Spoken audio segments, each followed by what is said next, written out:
where Mickey tackles issues very near and dear to his heart, like self-harm.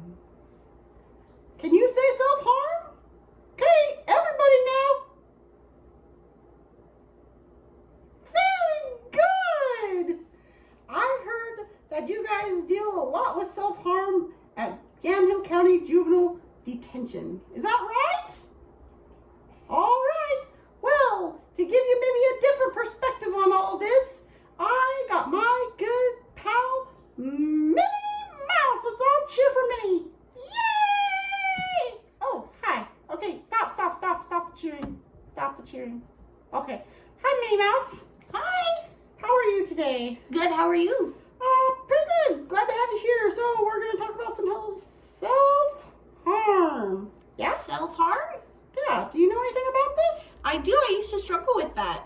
All right. Well, let's just jump right into it, Minnie Mouse, shall we?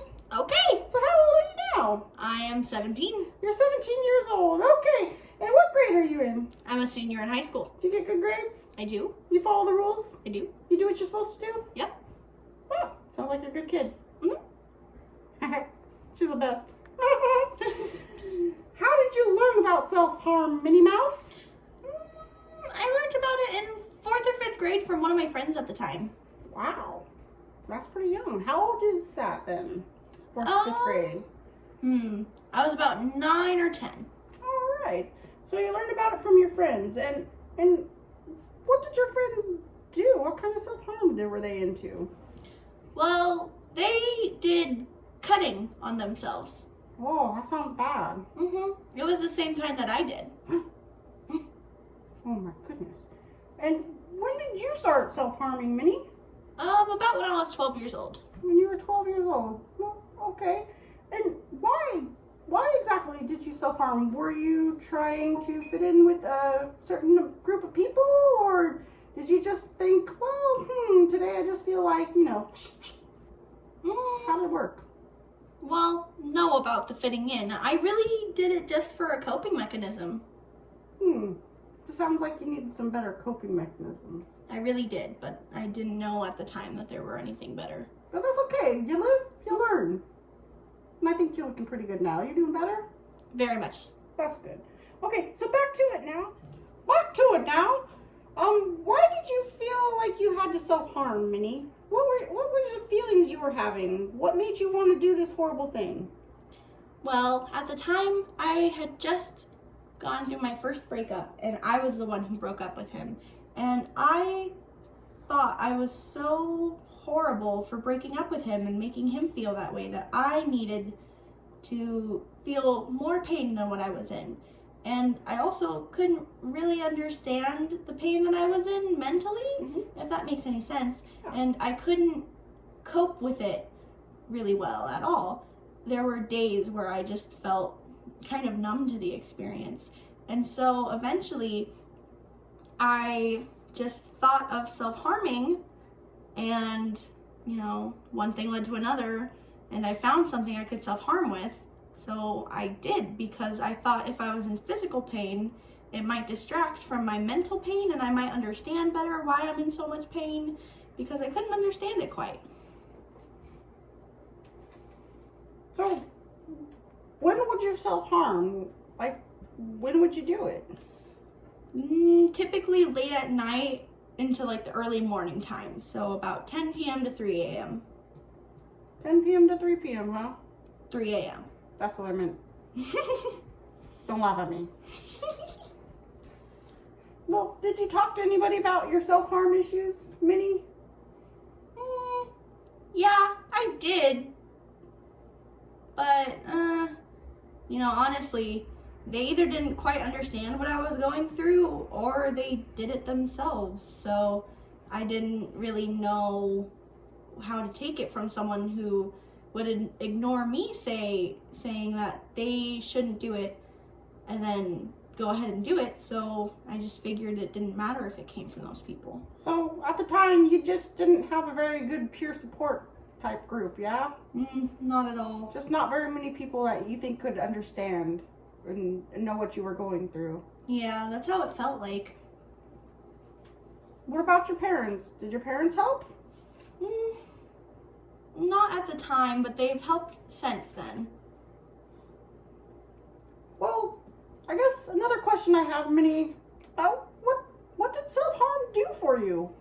Well, it gave me a way of coping with my pain in the physical sense. Okay. Like I said earlier, I couldn't wrap my head around what was going on inside of it, and so I needed to let it out. It was something that let me avoid all of my problems and focus on something else.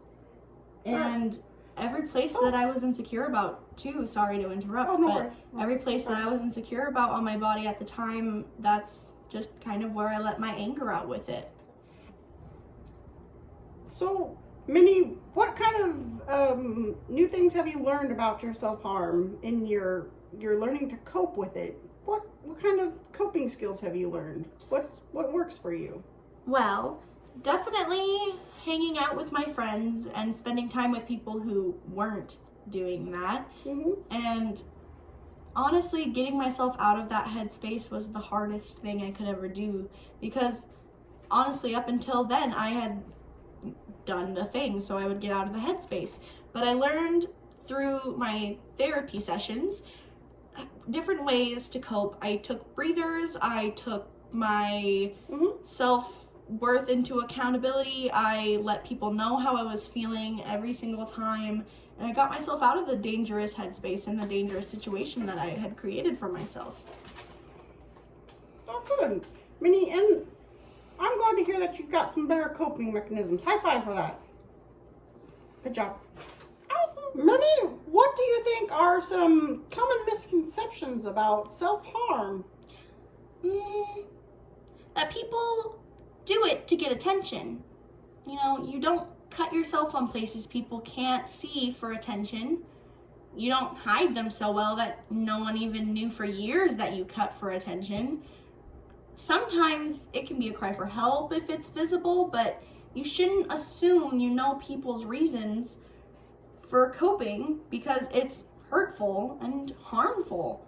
Self-harming is an addiction you have to battle, just like drugs or alcohol. It's hard to not relapse every single day, but it's something much more important than just to say it's for attention.